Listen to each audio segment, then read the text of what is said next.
happening? What's popping? What's going on, everyone? Welcome back to another great episode of Symone with the Sports. I'm Symone, bringing you guys the daily sports talk. So if you're new here, if you're old here, you haven't already subscribed to the channel yet, make sure you stop what you're doing. Make sure you leave a comment. Make sure you subscribe. Make sure you keep rocking with me. Also, make sure you turn your notification bells on because the videos are coming like boom, boom, boom, boom, boom, and you don't want to miss a single video or a single live stream.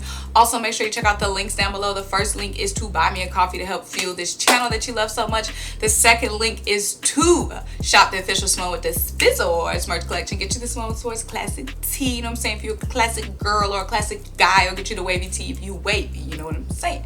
The last link down below is subscribe to our podcast, Tough Calls, where me and Dylan have some of your favorite sports analysts, reporters, former and current athletes chop it up with us on the pod. Guys, it's time for the NBA playoffs. I'm super stoked. Well, by the time this video drops, it's still one play-in tournament, but that's for the West. We already know what's going on in the East. We already know the Boston Celtics are headed on to take on the Brooklyn Nets. The Nets are the number 2 seed in the NBA, and then that's one result of the play-in tournament. They are the 7th seed, and our 8th seed that the number 1 Sixers are going to be taking on is the Washington Wizards. The Washington Wizards obviously have been super hot, but will you call them super hot? I mean, over the past couple of weeks they've been hot, but when it comes to the play-in tournament, they were not hot. When they played the Celtics, Russ was cold. We know Russ is a guy that's usually never cold. He's gonna bring it, period, pretty much every night. But I think they were saying he was a little bit sick. Bradley Beal was off on that first play-in game, but when they played their second sudden death game against the Indiana Pacers, everyone was hot all night. Now, Ish Smith had a huge night against the Celtics. He tried to will the Wizards to a win, but Russ was off, Beal was off. But last night against the Pacers, all those guys were on. So they are coming in hot, as in off the play-in tournament. But the Sixers, we know, are the extremely better team when it comes to this matchup. Now, the Wizards are 16-6 in the past couple of games. Let me make sure I get that right. Yes, they were 16-6 to close the year. So that's why the media and everyone's saying they're coming in hot. But they did struggle significantly against the Celtics. So I don't think they're coming in as hot as everyone is saying, because they just struggled 2 or 3 days ago against a weakened Boston Celtics team that had no Jason Tatum. Not no Jason Tatum, that had no Jaylen Brown. Jason Tatum obviously dropped 50 piece on the Wizards' head. But guys, when it comes to the Washington Wizards, let's talk about some of the numbers and statistics going into this matchup with Philly. Now, Philly is obviously the number 2 defensive ranked team in the NBA behind the Los Angeles Lakers in the West. So you guys know my belief. I don't care if it's basketball, I don't care if it's football, I don't care what sport it is. Defense wins championships, and the Washington Wizards have been struggling defensively pretty much all season. I know the Sixers aren't the best offensive team, really, just arguably who you ask, but the Washington Wizards defense is just extremely leaky. They're gonna have no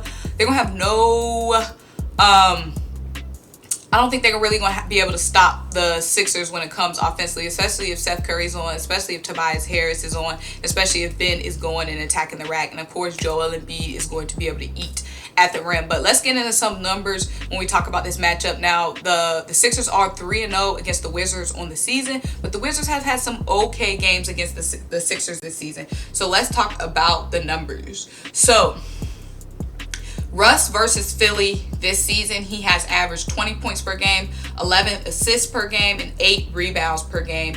Beal versus Philly, 36.7 points per game, and he had a career high 60 points against Philly. But let's remember that Ben Simmons was not guarding Bradley Beal when he had that 60 burger on our head. It was a combination of pretty much everybody except for Ben Simmons. So that's one question that we're going to look for, because obviously Russ and Beal, that backcourt is just scary alone. I have the Sixers obviously I don't think they'll sweep the Washington Wizards just off respect of Bradley Beal and Russell Westbrook. If both of those guys are hot, because like I said, they were cold against the Celtics, I think it'll be a gentleman's sweep at least. If not a gentleman's sweep, definitely a sweep, because I don't think that the Wizards can get 2 games over the Sixers. We got to remember the Wizards just had to bust their butt out in the past couple of days trying to get into the playoffs, whereas the Sixers have been resting in that number 1 spot.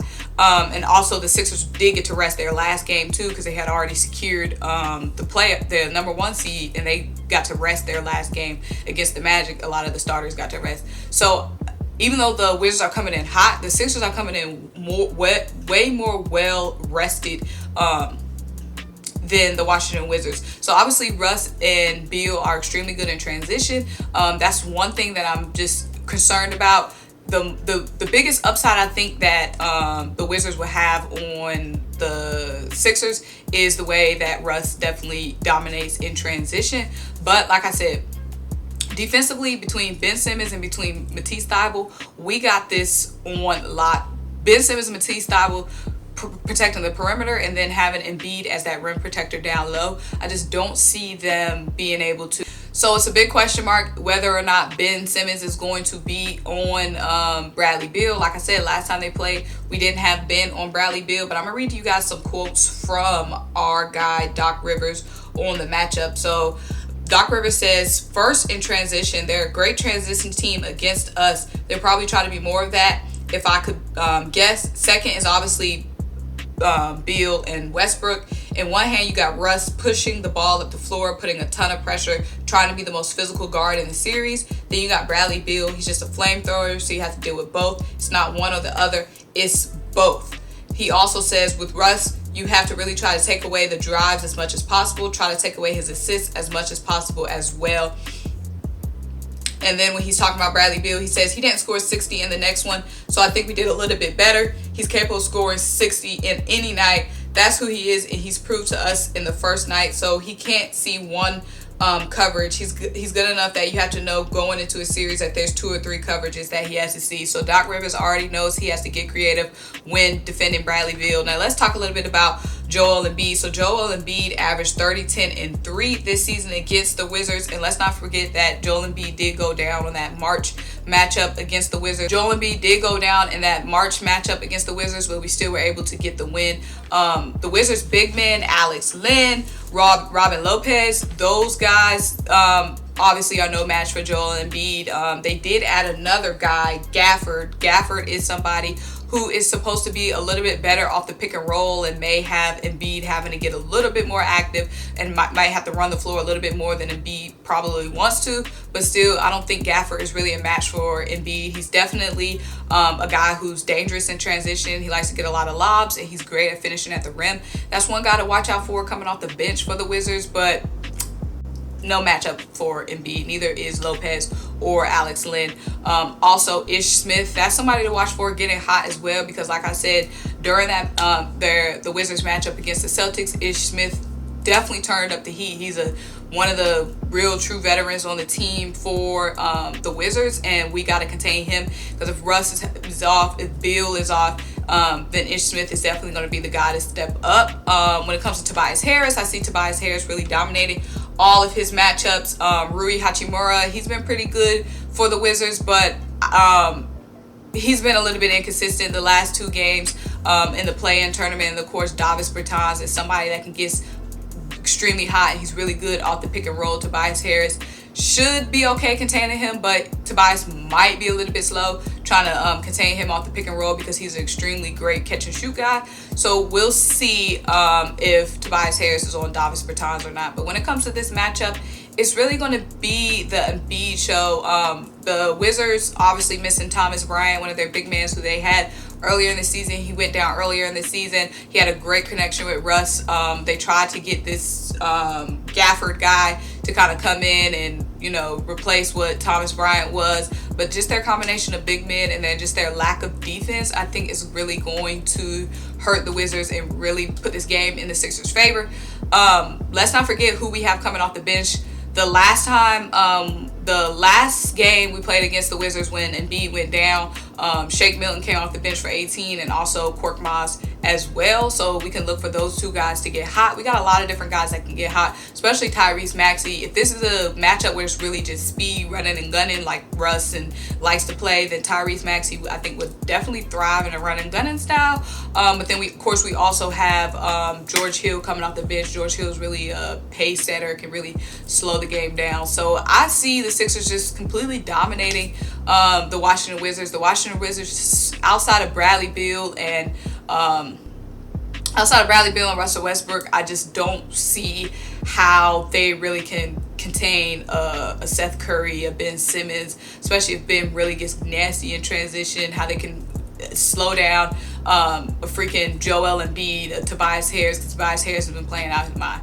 So I don't really have that much to say about this matchup. Like I said, the Wizards, they just really don't have that much defensively, and they like to hack and shack. Not sure if that's really a term, but they like to hack a lot when to subsidize their lack of defense. So I can see their bigs really getting in foul trouble early, really trying to contain Joel Embiid and those guys getting in foul trouble early. I think Ben Simmons, I know you guys are concerned about Ben Simmons in the half-court offense, but I think Ben Simmons isn't going to be expected to do much offensively in this matchup just because of the lack of defensive pressure that the Wizards are going to be bringing. But let me know what you guys think.